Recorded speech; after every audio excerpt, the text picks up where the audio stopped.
အားလုံးပဲမင်္ဂလာပါရှင်ဒီနေ့တော့စိတ်နည်းတစ်မျိုးနဲ့မျှဝေပေးပါမယ်ရှင်ဒီစိတ်နည်းကိုသိတဲ့လူကတော့သိကြပါတယ်ရှင်မသိတဲ့လူတွေလည်းရှိပါတယ်ရှင်အဲ့ဒါကြောင့်မို့လို့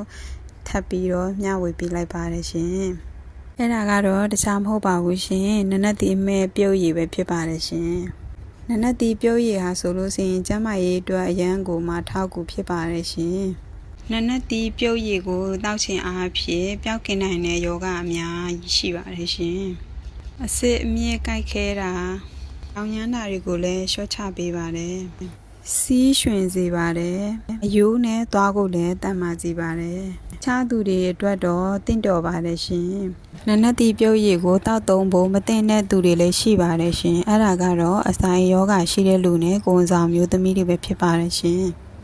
ဝန်ဆောင်မျိုးသမီးတွေကြတော့ဒီသွေးကြတာတို့သွေးဆင်းတာတို့ဖြစ်တတ်ပါတယ်ရှင်နနက်တီပြုတ်ရည်ကိုတောက်ခြင်းအဖြစ်အစာအိမ်ဖြစ်တဲ့လူတွေကြတော့ဒီအက်ဆစ်ဓာတ်ကများနေပြီဖြစ်တဲ့အတွက်ကြောင့်မို့ဒီနနက်တီပြုတ်ရည်ကိုတောက်လိုက်မယ်ဆိုရင်ပိုဆိုးသွားမှာဖြစ်ပါတယ်ရှင်ကြောက်ကက်ကိုလည်းအထူးကောင်းမွန်စေပါတယ်ရှင်တကယ်လို့များကြောက်ကက်ဆေးနေရတဲ့လူတွေကြောက်ကက်ယောဂရှိတဲ့လူတွေပါဆိုလို့ရှိရင်ဒီနနက်တီပြုတ်ရည်ကိုကြောက်ကက်ဆေးတဲ့အစားထိုးအနေနဲ့နေ့စဉ်တောက်သုံးလို့ရပါတယ်ရှင်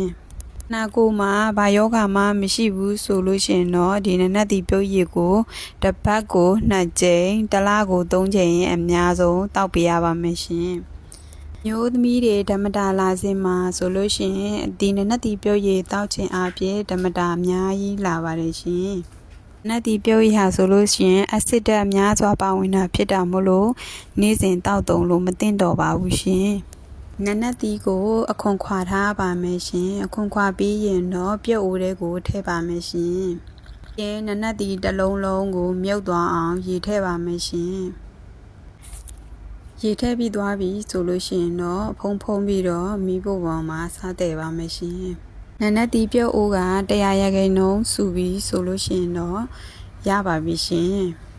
ကြောက်ကက်ဆေးနေရတဲ့လူတွေဆိုလို့ရှိရင်ဒီအိုးတိုးလုံးကိုနေ့စဉ်ပုံမှန်တောက်ပေးရပါမယ်ရှင်။ဒါယောဂမှမရှိတဲ့လူတွေအတွက်ကတော့တစ်နေ့ကို2ခွက်ဆိုရပါပြီရှင်